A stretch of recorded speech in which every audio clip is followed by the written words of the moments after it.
اب یہاں پہ سوال اٹھتا ہے کہ مومن کیوں آزمایا جائے گا؟ مومن، اچھا دیکھیں، اس کانٹوں بھری دنیا میں ہم آ تو گئے ہیں تو ضرور چلنا بھی ہے اور اپنے کپڑوں کو بچا کر چلنا ہے، تو آزمائش بھی ضرور آنی ہے۔ حضرت آدم علیہ السلام آتے ہی آزمائش کی بھٹی میں سے گزرے، ہم کیا چیز ہیں؟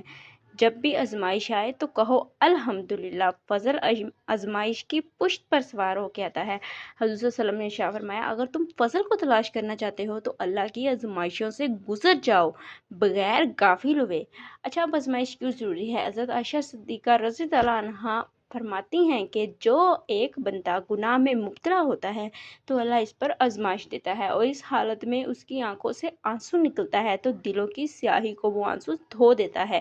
آزمائش دلوں کو صاف کرتی ہے، آزمائش سے انسان صاف ستھرا ہو جاتا ہے، تو آزمائش بے حد ضروری ہے۔ آزمائش سے ہی جو مومن ہے وہ سونا بنتا ہے، آزمائش